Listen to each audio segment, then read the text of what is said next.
Hello, everybody. Here in the United States, it's Memorial Day weekend as we come to you live for our Always Connected podcast. I want to dedicate this show to my stepdaughter, Susan, who was on active duty in the Marine Corps when she was struck and killed by lightning. On Memorial Day here, we honor all of our service members for their duty, and especially those who passed in the line of duty. So for everybody and for Susan, the love we're feeling today is for you. All righty, our topic today, does energy linger? Boy, does it. I did a reading for a woman yesterday, and she keep saying this, like, boy doggy or something like that. She kept making comments like that. I have to tell you, the reason I can talk to you about energy, the reason I know that these fields of energy that we interact with each other is because my unexpected work as a medium has shown me that it is the very energy that we're connecting with. And just a magical moment from yesterday that my client gave me permission to share. I brought through her loved one from across the veil, and he said so clearly, I was no angel. And she looked at me, she laughed, and she said, I was singing that song today. I was no angel, or I'm no angel, whatever the words was. It was exactly what he said. And she had been singing it earlier today, that day. So I just love these kind of confirmations that we can tune into others' energy fields, whether that they are still in a body or whether we have left the body and our loved ones are across the veil. That kind of connection is eternal because we are all fields and patterns of energy in one field of the one mind. I don't want to mix metaphors here. So let's say in one sea of consciousness, we are all waves, all connected, always interacting. And of course, now I'm talking about humans, but everything that exists in consciousness is a field of energy. And those fields absolutely can linger. And it's very important to be aware of this because they can continue to affect you in your life. So have you ever suddenly had a change in emotion or a feeling in your body and not understood why? It's the energy. My first awareness of this, and I believe I tell this story in my book, The Awakened Way, came when I had done my first, say, 600 readings. Oh, here, my guides are here, and they just told me it was exactly 600 readings because that was back when I kept track of how many readings I'd done. And I noticed that my accuracy in the connection was going down, and I just wasn't having what I call 5-bar connections. And that's what I strive for, to show people that this is real and their loved ones are here. So I sat in meditation and I said to my guides, what's going on? Why am I losing this connection? Why is it not as clear?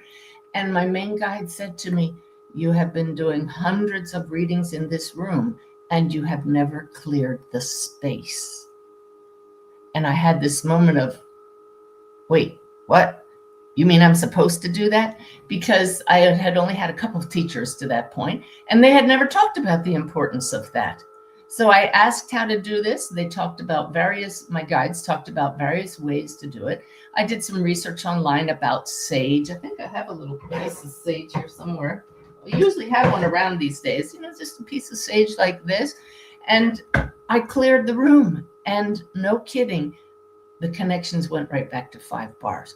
Why? It's not that the energy in the room was bad. It was just not harmonious anymore. From hundreds of people, most of whom brought their grief into the sessions, because that's what we do in mediumship. We try to show people that their loved ones are here, and that helps to lift the grief. But also, all of us have different stories. We have different patterns. And when we're constantly interacting with each other, that can affect our pattern and knock us off balance. So I will talk in a few minutes about some of the ways we can clear energy. That's really important. And then I'll bring some of you on screen, whoever wants to talk about this pattern and ask questions, and I'll ask my guides. Then at the end, we'll have what we call our wildcard moment, where I don't know what spirit will lead us through, but it will pertain to today's topic. So that's what we're going to do for the next hour or so. The reason this came to light for me as a topic now was another stunning realization I had about patterns. in that anybody who's followed my work knows that I suffered this herniated disc last August, and for 3 months, a lot of pain. And it was a big ordeal to heal from that. And I am pretty much healed from it. I had gotten to the point where I just experienced moments of little twinges when I would bend over to hook up the dog's leashes, for example, but almost completely healed. And then about 3 weeks ago, Ty and I moved from our winter home in Arizona to our summer home in Idaho. And all of a sudden, my back acted up. My lifestyle hadn't changed. I was still doing the same activities as in Arizona, but many more twinges and a lot of pain. And I said to my guides, what's going on here? And they said, notice where those challenges are coming up. And it was in all of the places and spaces in this house where I had experienced the most pain at that time. Getting in and out of bed, sitting in my meditation chair, sitting in the couch downstairs. I would be in agony getting in and out of those positions. And the guide said, it's the patterns. So subconsciously, this body was holding the memory of that pain, and being back in this space activated patterns.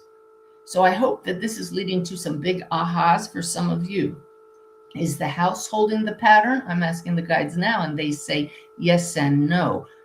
We in our energy field have those patterns. The house is a pattern that's part of our pattern. So I'd like you to examine where you might be. What word do I use here, guys? Awash in patterns that are causing you to experience less than harmonious states. So how did I clear that? I simply became aware of it, noticed when the pain came up in certain states, and said, it's a pattern. And that alone dissolved it instantly, and was back to now just minor twinges when I do certain things, which is the way I was before. And I look forward to being completely clear of that. But yes, the guide said now it's strictly the physical body. It's no longer the emotional and the spiritual fields. So that's 2 examples. I want to give you a couple more just to show you how important it is to be aware of patterns, and then we'll talk about how to clear them. Another one happened years ago when I was doing one of my monthly connection webinars while Ty and I were traveling on the road. And usually we didn't have very good internet in campgrounds. So every month I would rent a hotel room or visit a friend and use their internet to do those monthly connections. Well, one month we were traveling through Texas, staying at a campground at Fort Hood Army Base. So I rented a hotel on base, set up my internet, started doing the monthly connection. Midway through, I became so nauseous. I got a headache. By the end of the session, I was just having to completely not let on that I was miserable. Really upset stomach, horrible headache, and I don't get headaches. So at the end, again, we finished the webinar. I said to my guides, what's going on here? And they said, this hospital is connected to the Army hospital right next door. Most of the people who stay in this hotel room are visiting sick people or have just come from the hospital or going to the hospital and are not well. You did not clear this space before doing the webinar, and you were extremely open to do a webinar. I always raise my consciousness and open my field so I can connect with my guides when I'm talking to all of you and like in a webinar and now. And once again, I thought, I just completely forgot the importance of clearing energy spaces. Think about it. When you go to a hotel room, you don't sleep real well the first night, probably, right? Is it just the strange environment? And the answer is yes. And why is it strange? Because these are energy fields that are present in the room, many of them brought by so many people having stayed in that space, which leads me to my 4th story, and that is how important it is to clear a home when you move into one. If you move into a home that was occupied before, please clear the energy beforehand. I do that all the time now with my husband's blessing. He's like, Suzanne, clear the home. We showed up for a party one night, and it was with new friends. We weren't sure where they lived. We'd never been at their house. And as we pulled in the driveway, I said, Ty, we know who lived here before. We spent the night at this house before of our new friends. It was so-and-so's house. We thought that was so funny. When we showed up at the door, the couple opened the door and we said, oh my gosh, you live in Dick and Mary's house. And I made up the name because I don't want to give it away. And they said, yeah, that's who we bought the house from. And I said, oh, we stayed in this house. And I said, oh my gosh, did they have a nasty divorce? And the couple looked at each other and they said, that explains it. I said, what? They said, we have a wonderful relationship, but we were at each other's throats the first month we were in this house. Why is that? The energy of that relationship that filled that house before they moved in. And I can guarantee you, if they had done an energy clearing session beforehand, they would not have experienced that same repetitive pattern in them.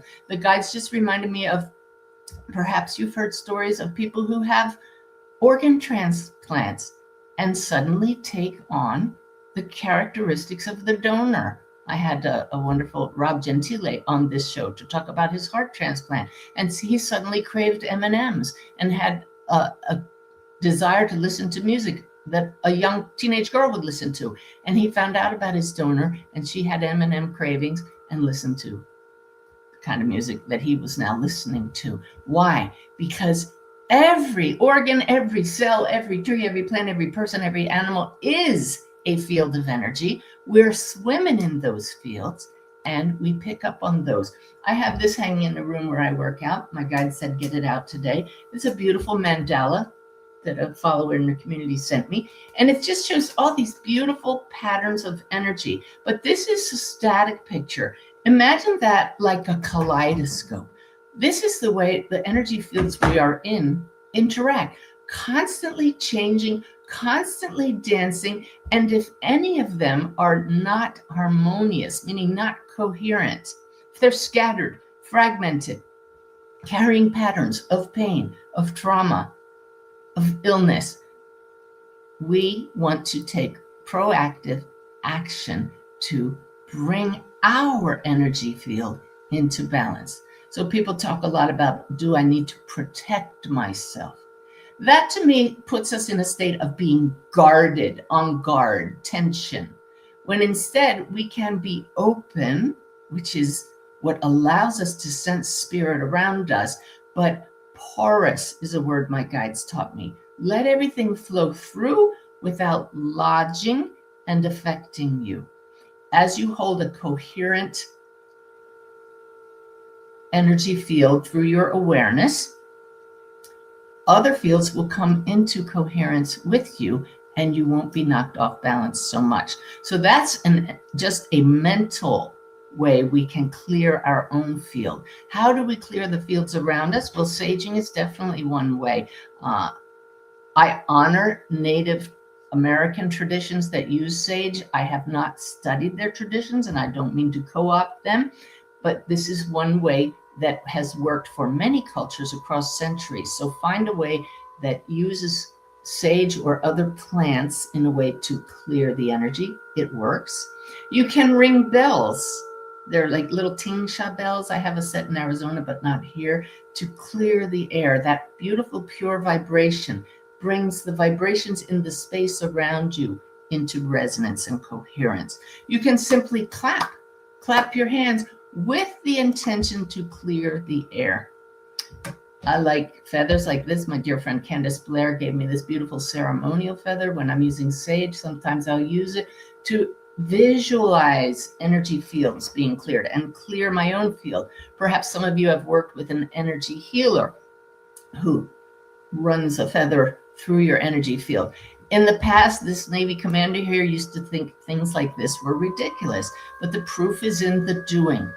And one of the questions I've asked my guides is, so if it doesn't matter, do we clap? Do we ring bells? Do we use sage?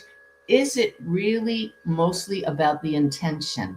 And the guides say just now, not completely, but intention is paramount. If your intention is to clear energy fields, that will happen, as I did with the back pain when I got here.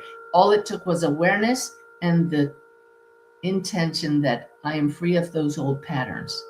But if the energy is coming from outside of your own subconscious mind, perhaps you work in an environment where people are sick, if you work in a hospital or a nursing home, you will want to clear your energy field regularly.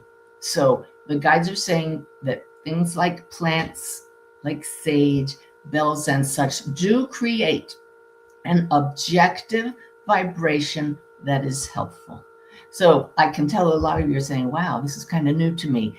Give it a try, hold the highest intention. And the most important thing is see how you feel and the space feels beforehand and see how it feels afterwards. All you need is the personal experience to be convinced if it's helpful. If you notice no difference, then don't do it.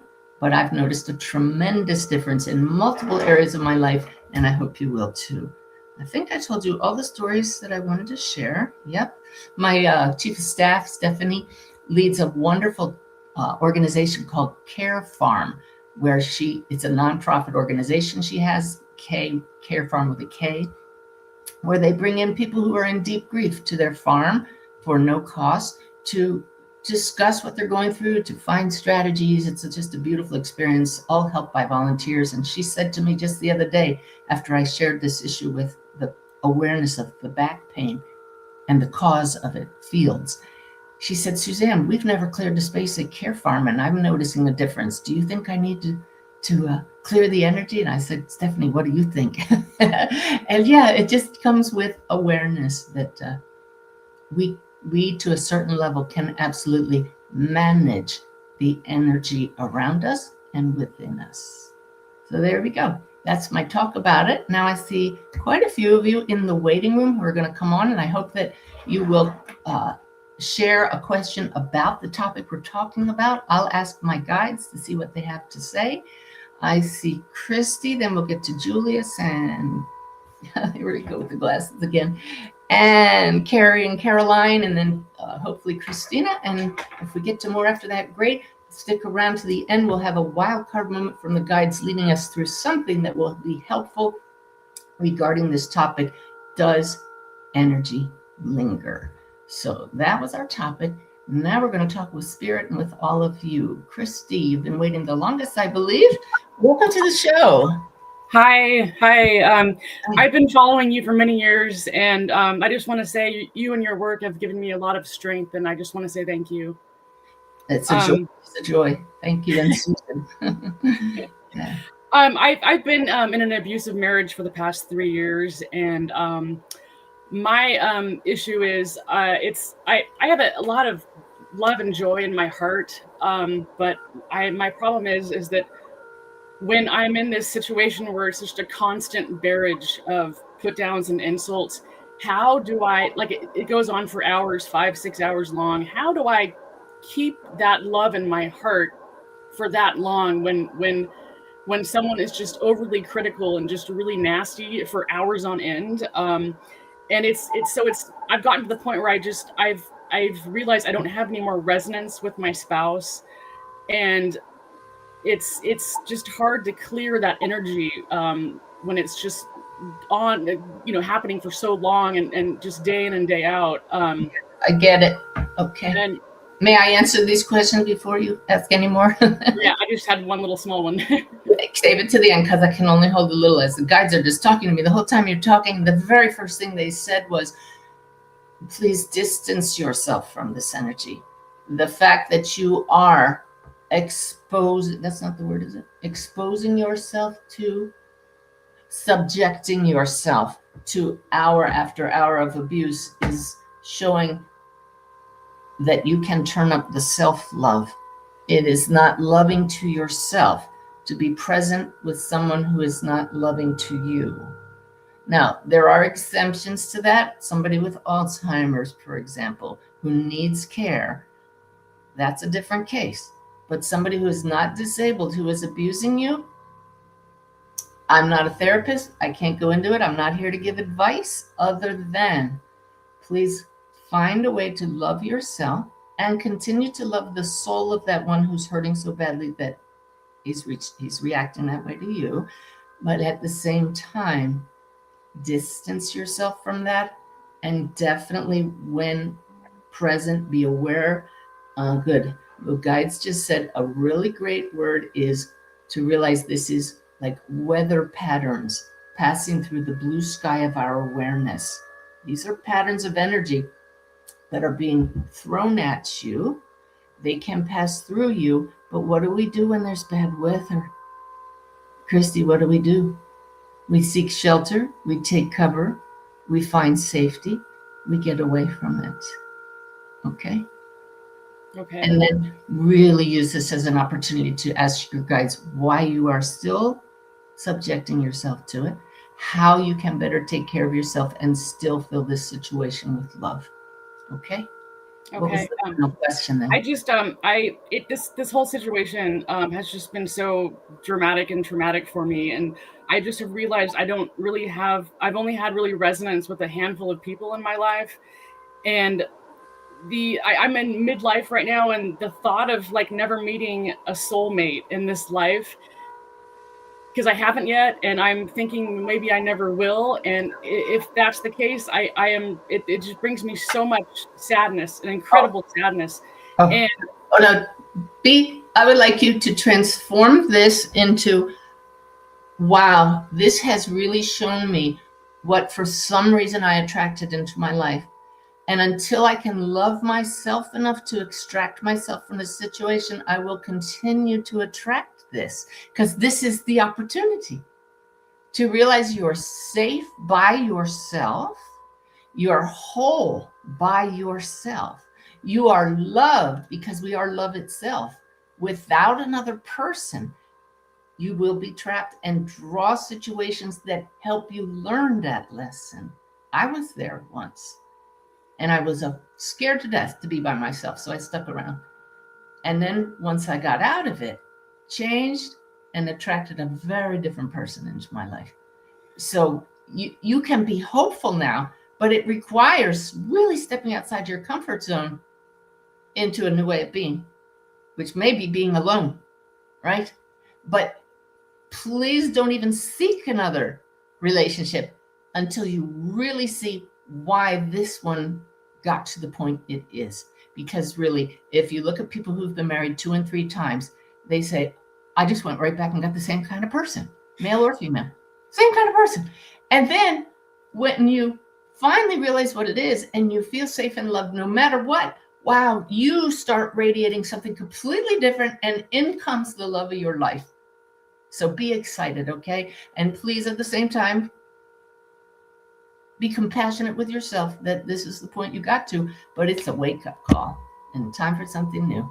And today's message on the Awaken Way app, that's free, everybody, is all about teaching old dogs new tricks. You are never too old to learn and see patterns, okay? Okay, thank you. You're so welcome. Thank you for your courage and coming on and sharing that. Thank all you. Right. Okay, bye-bye. All right, everybody, topic, does energy linger? Let's bring Carrie. Wait, yeah, Carrie. Who did? Carrie, did I already talk to you? Nope. I'm so confused. Nope. Okay, good. Hi, Suzanne. So I'm a Reiki practitioner, and I also facilitate sound baths. So I use, yes, I love it. And so in learning, yes. Yeah, I just made a motion. People listening to the podcast won't realize it, but you just said the one thing I forgot to mention, that sound is a great way to clear energy, right? Yes, absolutely. So I see it and I feel it, but I was wondering if your guides had any extra information to share, like how well does the gong versus crystal singing bowls clear energy from a room and move energy through the body? Wow. Good question, because I have a set of gongs that I absolutely love. Yeah. And crystal bowls, I used to, but I'm drawn to gongs. So let's just ask them right now. Do y'all see that lip twitch? That's my guide's signature thing they do that I can't do, that says, we got this one. They say that the vibration is far more important than you know. The lower tones of the gongs reach you at a deeper level for, what is that word? To the point of ancestral healing. Wow. Whereas crystals crystal bowls and such will lift your vibration more. They're more about coming into resonance and coherence, whereas the gongs are more about clearing. This is new. Okay. How does that resonate with you? Yeah, that sounds very good. And I was just wondering, in my sessions, I usually start with the lower tone crystal singing bowls and work my way up to the higher. Yeah. And then I kind of shift over to the gong. So there is an order for my instrument playing, and it parallels what you were just saying. Yeah. So also I was wondering, in preparing for my room before each session, like what's a good amount of time to use the instruments to clear the energy from the room Oh, to the get it guy ready for just the next? showed me a bolt of lightning and a thunderclap cannot one clap clear and change a pattern instantly. So it's not Okay. a matter of time. It's the intensity of intention you hold and the coherence you hold as you clear it. So if you come in kind of like, well, I'm going to clear the energy with some clapping. Okay, oh, it will clear it. Might take a little longer, but you could just come in and say clear and we're done. It's all going to be a matter of the vibration you bring to it. Awesome. Thank you. And where does that energy go? Like, should I open a door to let it out, or does it? They say that I've done this before. If tempers rise in the car, sometimes I have to roll down the window and let the energy out. Right. They say that action of opening a door or a window is a construct of the mind that helps us visualize the energy dispersing. And at the physical level, it does. The surface conscious energy. But in reality, what happens is energy simply, it arises and it descends.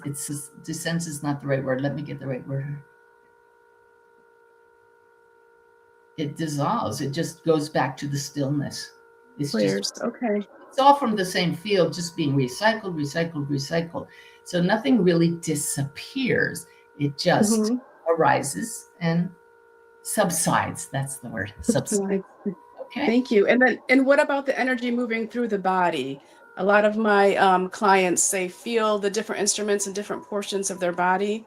Yeah. Do they have anything to say about that? Rising, subsiding, flowing. If it reaches an area that's dense because we've had a lot of trauma there, it may just slow down, sometimes have to divert around it, get a little wobble in it. So it's when we feel that tension that we realize here's a place where we could use some dispersal of energy.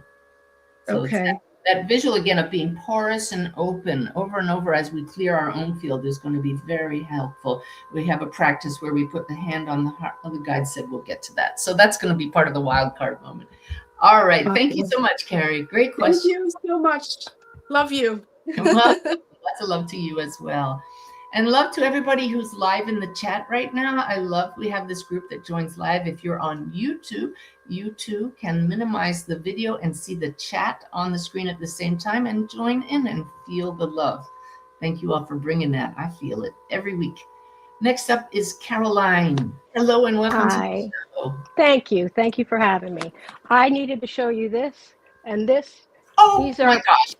My mandala. That's why I'm showing you. She's showing us mandalas for those who are only listening, just like the one I showed. Patterns of energy. I became compelled to make these things about 6 years ago, and I just yes, it was a whole blossoming. Gorgeous too. Wow. But my question, it's more of a tale of my experience of energy.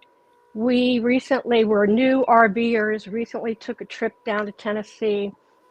It took several hours for me to realize every stressor was full. That's my life for 17 years. Right. But it took me the entire trip to realize that I was like frightened of everything. And it's like, and I had to talk myself through, what is it? You're doing what you want. You're safe. He's doing fine driving. What is this? Yes. And in the quiet space, I realized it's that fear actually from childhood. That pit in my stomach still resides there. Beautiful. I thought that was very important. Yes. But it took me a week and a half to let the stress off me. But I did that very consciously. I realized at the end of the day and the exposure to everyone and everything, I need a safe place to go in the trailer and just let it shed off me. Incredible. And once I realized it's okay to create a safe place. Yes. And actually now I get to take my safe place with me because it's right. My own little place. And those were such big realizations for me, yes, that when I'm exposed to the energy out there right now, because I curate it very carefully, what comes in here, curate, yep, it very carefully, but I feel it. Yep. So my question really is, when I feel this anxiety and this excess energy from outside, I get a little lost with what to do with it. Yes, okay. Because I suffer with depression too. So it's like very... All right. This is so simple. We talk about this in my monthly connections. We've been doing a resonance reset. And it's a nervous system reset. Very simple. The energy just doesn't feel safe. You mentally don't feel safe in your body. And that's where our soul resides. So everybody, this is very much like what the guides are going to lead us through later, but they say, do it now. You simply want to become aware that you are safe. Anybody, whatever situation you're in. So you can put your hand on the hara right below the navel. That's the center of our being. Feel your feet on the ground or the floor of the vehicle. Feel them. That just helps you become present and embodied. And then just say the word here, meaning I'm present. Now your mind's not going to the past. It's not going to the future. You're present in the body. You're already aware you're out of balance. So you can just flick that energy away with our fingers, like flicking a bug away. That's a release. That's like opening the window. Yeah. We're releasing the energy. Put a hand on the heart and say, open. Then taking a nice breath, scrunch your shoulders up. Drop the shoulders and just say, ah. And that's a release. That's a reset. It only takes about 30 seconds. The word open is, go ahead. That word open is very scary these days. Okay. It's hard to stay open, but still then you're exposed to all that out there. I'm glad you mentioned that. And then we're going to have to move on to the next people. But what we're opening to is spirit. Okay. We're opening to the wisdom of those guides that are around us. We're opening to our soul's wisdom. We're opening to our base natural state that knows no matter what, we're safe. We are safe. If you're not safe because something's happening in your environment, absolutely take action. But putting your feet firmly on the ground, feeling yourself here in the body is the way to show yourself, well, in this moment, I am safe. And I'm open to spirit. Okay? Thank you. Thank you so much. Thank you so much for sharing. All right, everybody. It's the Always Connected show. Look, Always Connected, the title of my new book. It launches June 2nd. If you haven't yet pre-ordered your copy, please go to SuzanneGiesemann.com and check out the bonus gifts we have for pre-ordering, because there's some pretty cool gifts. And they are that, gifts. And so I hope you'll check that out. What else did I want to say? Oh, if you're enjoying this show or any of my 600 plus videos, please click subscribe. It helps push the videos out to others who haven't yet discovered these videos. So that's how you help be a messenger of hope. Anything else? Nothing right now. That was it. Let's get back to the topic. Does energy linger? Christina, welcome to the show. Is it Christine or Christina? Hi. So it's Christine or Christine. It's great to be with you. Okay, you're breaking up a little. Please speak up, and we'll see what you have to share. Now, see. Okay, can you hear me okay? Yes. How can I help you today? Can you hear me okay? Yes. Thank you. This is a huge topic for me because in my young years, the home I grew up in was, a woman was attacked on our front steps. Then our house was robbed 4 times until my parents got a security system. I have lived a lifetime of trying to be open, like what you're talking about. And when I've tried, it's failed. So I do live behind a Okay. And she just dropped from the stage, but that's enough. Oh, video went away. Let me just fill up the stage here. Christina, What happened? You dropped your camera, so I'm going to just address your question, and then hopefully you can still hear me. Thank you. All right. So again, I'm not a therapist. There may be some deep-seated fear issues that a holistic therapist could help with. Anybody that's still aware they're carrying that. Once you ensure yourself that you're safe, noticing the stories is the first key. And some of our guests already have shared how helpful that is. Noticing, opening to guidance, again, is key. But the guides are now telling me, get back on topic. Does energy linger? Our own energy fields can have old energy in them, regardless of what is going on outside. So I just noticed this morning a series of bad dreams, we would call them nightmares. And in fact, next month I have a special guest coming on mid-month, the Queen of Dreams, Teresa Chung. And we already pre-recorded it, really enlightened me about how our dreams show us patterns in our energy field. So today being all about patterns, I would encourage you all to catch that one and also notice, are your dreams trying to show you energy that's lingering? So I sat here this morning and got a lot of insights on why I'm having certain dreams over and over and had never questioned it. So Christina, I don't know if I've answered your question at all, but simply be aware that you may be carrying with you old patterns from your childhood that are ready to be cleared. That may take an energy healer, it may take a therapist, but certainly the fact that you're aware of it and noticing it alone will help your nervous system reset. All righty. I have a gong downstairs I haven't played since we're back here. I'm feeling this is a good day to play the gongs. All right, let me see. I have in the waiting room some more people who haven't gotten to. Ada, do you want to come on the show? Give me a thumbs up if you do. If you didn't really intend to be on screen, cross your hands like this. Ada. I'm not seeing anything, so I'm going to go to Rico. Rico, I think we've talked before. You're going to be back on the show.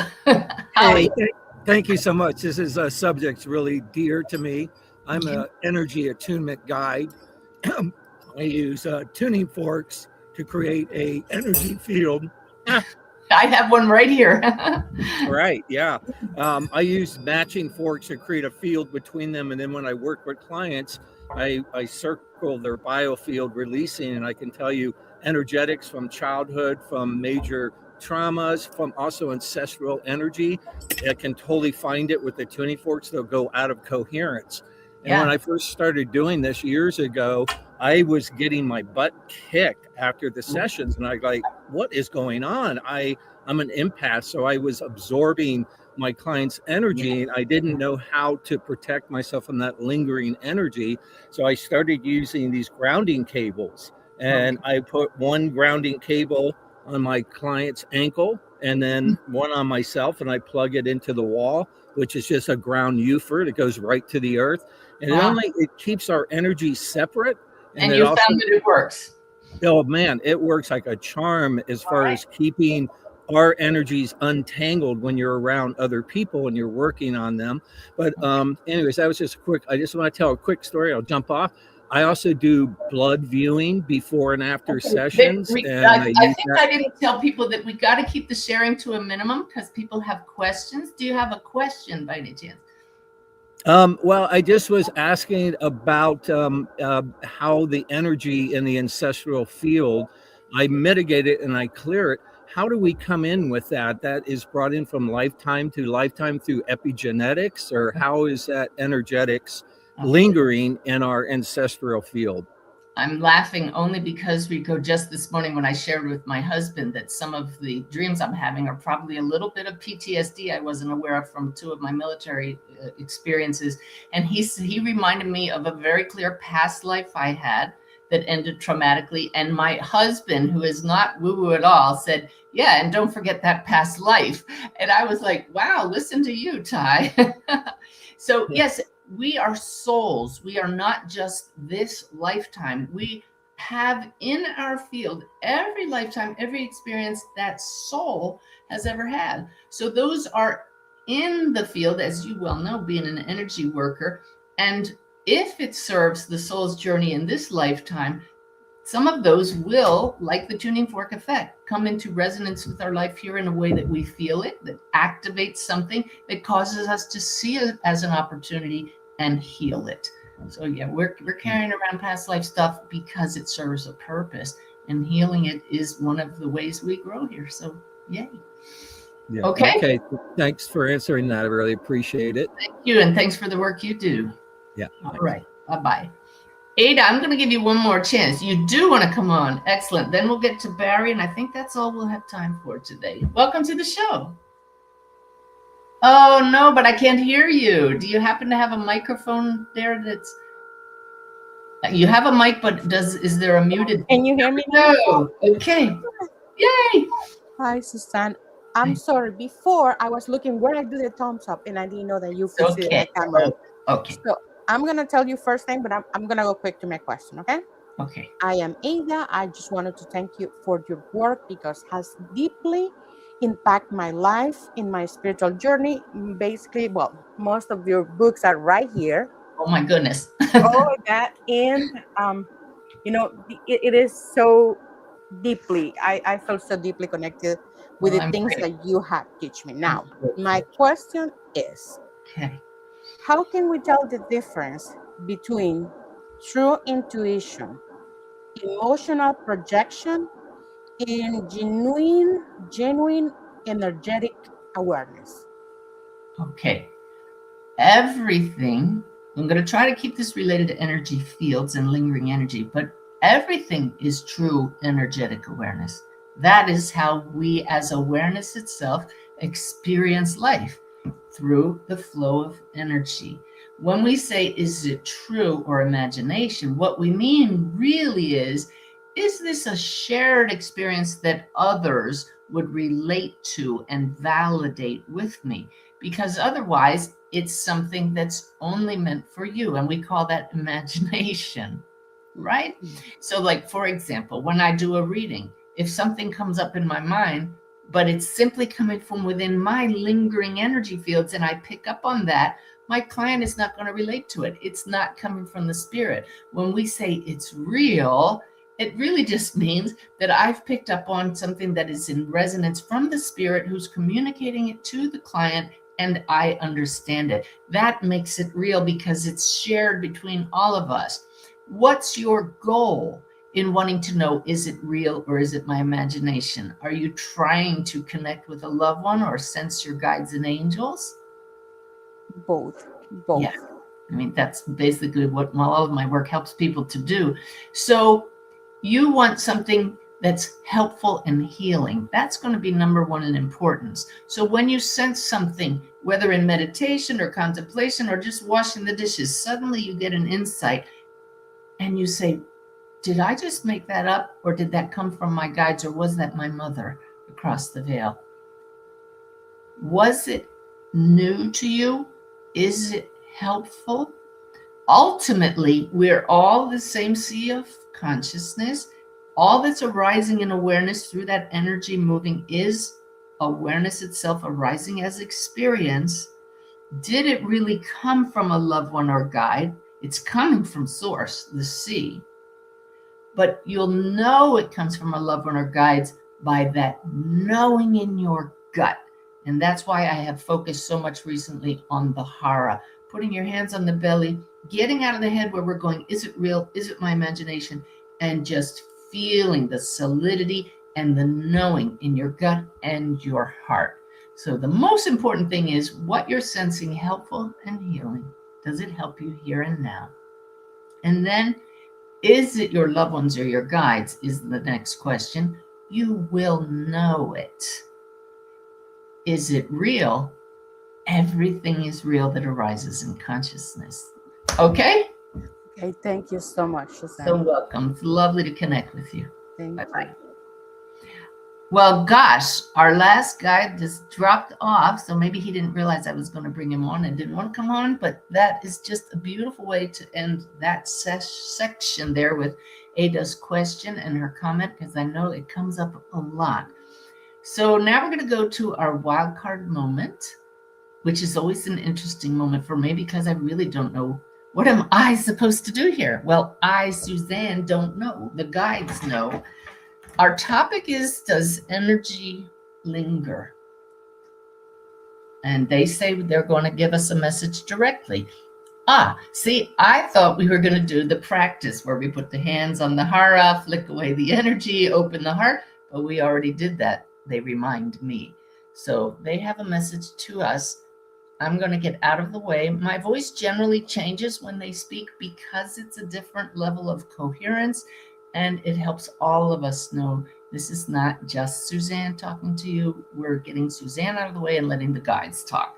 So please enjoy a message from Sanaya. Give me just a second to shift. Increase the energy here for a second. If you all who are watching in the chat turn up the love, that always is a beautiful moment.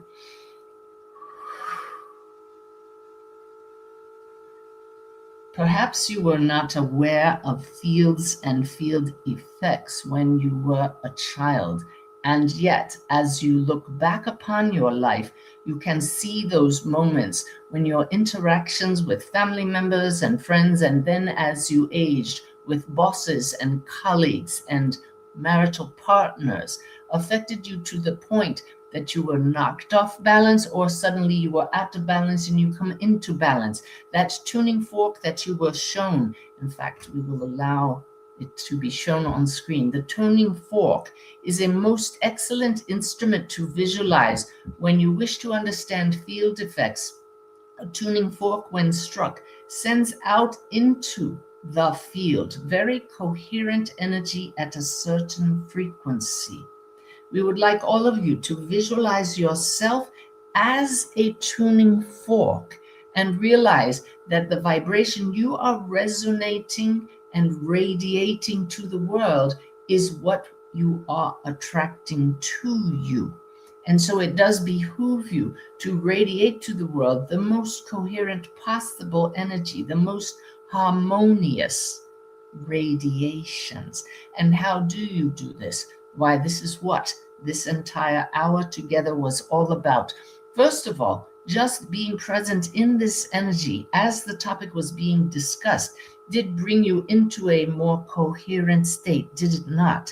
This is why some of you come back to these gatherings week after week or listen to these recordings over and over, for the energy is felt. You feel that shift. It in itself, listening to higher vibrational recordings, being present in groups that meditate, bring you into that coherent state because they clear the energy. We wish you, as a result of being present with this information today, to become more aware of when you are radiating like a clear, coherent tuning fork and when you are out of balance.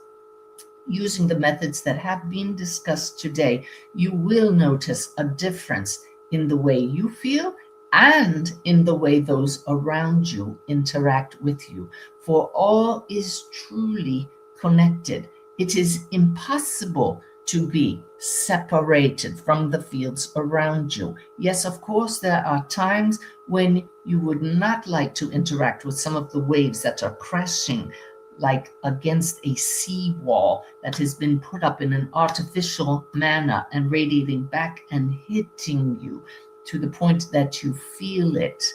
And so with awareness, you can moderate yourself.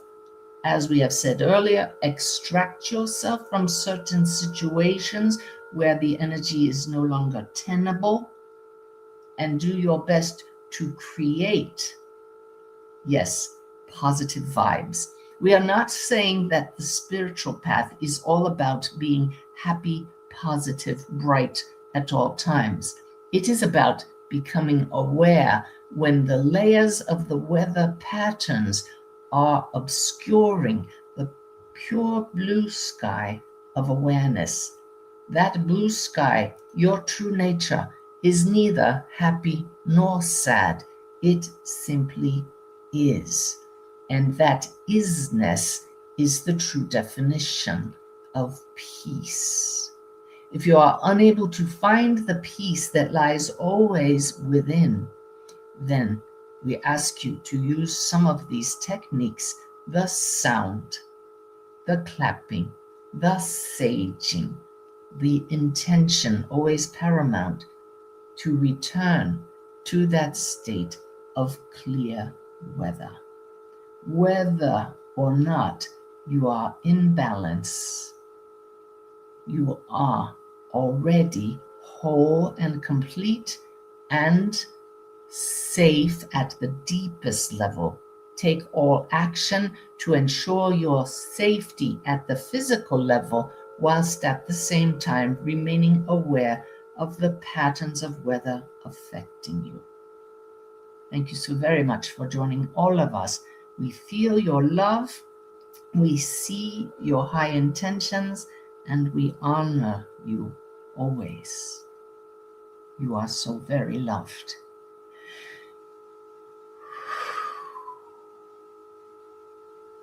All right.